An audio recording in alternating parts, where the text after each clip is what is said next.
kính. Và ngày hôm nay thì tôi xin được giới thiệu cũng như mang đến cho toàn thể các anh em trong ngành nhôm kính một giải pháp đầu tư mới trong dòng máy cắt nhôm hai đầu. Dòng máy cắt nhôm hai đầu chúng tôi đang muốn mang đến được giới thiệu cho anh em là dòng máy mang tên là P30, sản phẩm mang tính công nghệ giúp cho trong quá trình chúng ta cắt là sẽ không bị văng đề C, bị móp nhôm, nổ nhôm như những cái dòng hàng thông thường như 05, 08 và 09. Những dòng thông thường khi chúng ta cắt nhôm hệ hay là khi chúng ta cắt những thanh đề C rất là ngắn thì sẽ bị văng đề C, dẫn đến cái tình trạng là sẽ bị hỏng lưỡi và cái độ an toàn sẽ không được cao. Đối với dòng này thì được thiết kế đặc biệt là hệ thống lưỡi cắt được đẩy từ dưới lên trên. Do vậy khi chúng ta cắt những thanh đề C nhỏ hoặc là những thanh nhôm mỏng thì sẽ không bị văng, cũng như là hệ số an toàn rất là cao. Về hệ thống motor và lưỡi cắt thì sẽ được đồng trục với nhau, là được thiết kế là dòng motor vuông công nghệ của Italia. Hệ thống lưỡi cắt, máy sử dụng cặp lưỡi cắt có đường kính là 450, thương hiệu là dòng hàng Wagen.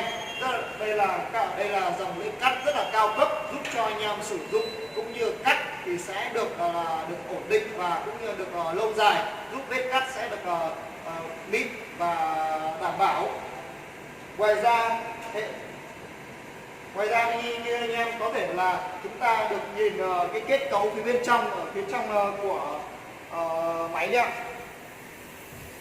Motor và lưỡi cắt khi chúng ta là thao tác sẽ được đẩy từ dưới lên thông qua hệ thống đường ray là ray mang cá, hay còn gọi là cái trục ray vuông. Những hệ thống trục ray vuông này thì cái độ chính xác là cao nhất. Đây vì những dòng CNC, những dòng cao cấp thì mới sử dụng hệ thống ray vuông này. Đấy, sẽ được thiết kế. Ngoài ra những anh em cũng được nhìn thấy trên đây là những hệ thống là piston giữ góc, chuyển góc và đẩy lưỡi cắt lên là dòng những piston cỡ to. Đấy, giúp trong quá trình chúng ta hoạt động vận hành sẽ được độ ổn định là cao nhất. Đấy. Ngoài ra những hệ thống kết cấu khung bệ của máy như anh em được nhìn thấy, toàn bộ chiều dài của máy, chiều dọc máy này đều toàn bộ là những cái bản bệ thép chữ Y. Đấy, thép nặng. Đấy, máy rất là nặng. Đấy, máy rất nặng và khi vận hành thì sẽ không bị rung lắc. Đấy. Và toàn bộ được trang bị hệ thống sơn tích điện. Tất cả chi tiết của máy đều là sơn tích điện hết. Thân máy, vỏ máy, hệ thống nắp chụp chắn đề C này. Đấy. Ngoài ra hệ thống thước này như em nhìn thấy trên đây là toàn bộ thước là thước inox này. Có hộp bảo vệ này rất là chắc chắn, sẽ giúp là chúng ta sẽ được bền theo máy. Ngoài ra thì trong điều kiện là ban đêm chúng tôi đã thiết kế hệ thống là đèn led này, đèn chiếu sáng khi chúng ta hoạt động trong điều kiện thiếu ánh sáng. Ví trời tối ấy, chúng ta soi đèn lên này, chúng ta nhìn nó có thể dễ dàng hơn. Ngoài ra thì có hệ thống kính lúp. Đấy, giúp độ phân giải sẽ cao hơn, chúng ta nhìn thì có thể dễ dàng hơn. Và cũng giống như những dòng khác thì máy được hoạt động dựa trên hệ thống là bảng điều khiển này. Đấy, được chuẩn hóa tiếng Việt và tiếng Anh em dễ dàng sử dụng. Có những nút bập, có những nút là bọc cao su này. Đấy, chúng ta có thể thao tác sử dụng một lúc hai đầu trái có đầu phải. Đấy, hoặc sử dụng cả hai đầu. Đấy, thao tác rất là đơn giản. Và phần sau đây là cái phần hệ thống tủ điện của máy. Hệ thống tủ điện của máy hệ thống điện chúng tôi cũng thay đổi và nâng cấp hơn là sử dụng dòng điện Schneider này. Đây là dòng điện cao cấp, hệ thống điện cao cấp giúp anh em sử dụng sẽ được bền hơn. Những dòng thông thường ấy sử dụng là hệ thống là dòng điện chin. Đây cái cục chống đảo pha này ít ảnh hưởng thì chúng tôi sử dụng dòng điện chin, cũng là để anh em sử dụng là ổn định và lâu dài rồi. Ngoài ra hệ thống dây hơi, dây điện được thiết kế đi dây bọc rất là an toàn. Ngoài ra thì trên đây cũng có bộ chuyển đổi nguồn sang 24V. Đấy, giúp là hệ thống nguồn điện ra cái bảng điều khiển này.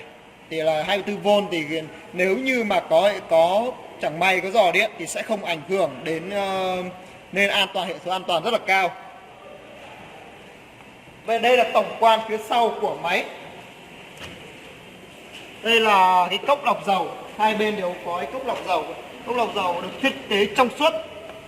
Anh em chúng ta là nhìn có thể dễ dàng hơn, định lượng dầu ít nhiều chúng ta có thể đổ vào để đảm bảo thì máy khi cắt thì tránh là không có dầu để phun vào thì sẽ ảnh hưởng đến lưỡi cắt. Ngoài ra khi chúng ta hết thì chúng ta đổ dầu đây này, có cái cốc đây, có cái màng lọc này, lọc bỏ những cái bụi bẩn hay cái mặt nhôm này, nên bên trong này sẽ không bị tắc.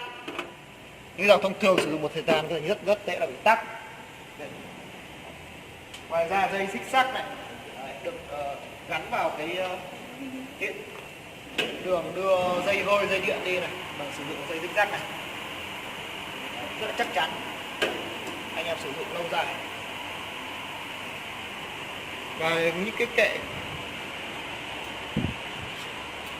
Và sau đây thì tôi xin được vận hành để cho toàn thể các anh em cùng được hiểu rõ hơn về sản phẩm cũng như là cái quy trình vận hành của máy và một vài những cái lưu ý trong quá trình chúng ta anh em là sử dụng trong tất cả những cái dòng máy cắt nhôm hai đầu.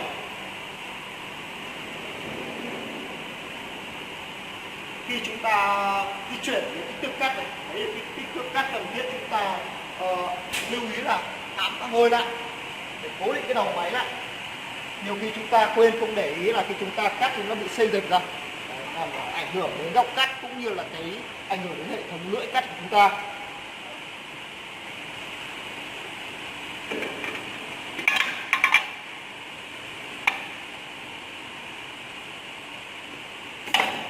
Khi chúng ta chốt ám hơi lại sẽ ấn nút là kẹp piston, kẹp phôi rồi.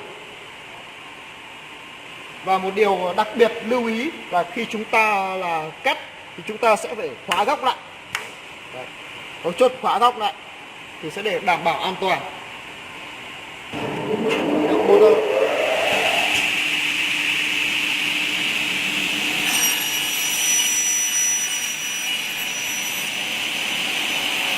Khi cắt thì hệ thống trục trắng DC này, cái đầu trắng tiếp vào đây. Đây như anh em vừa được nhìn thấy cái thao tác này, chúng ta cắt cái thanh DC rất nhỏ, sẽ không bị văng, không bị mót nhô. Và trên đây là cái sản phẩm, cái thành phẩm. Chúng tôi đang vừa cắt nhôm sinh pha chữ hãng dày 2 ly, nhôm rất là dày. Đấy, vết cắt rất là ngọt mịn. Đối dòng này thì độ chính xác là cao nhất trong các dòng máy cắt nhôm hai đầu. Phẳng mịn này.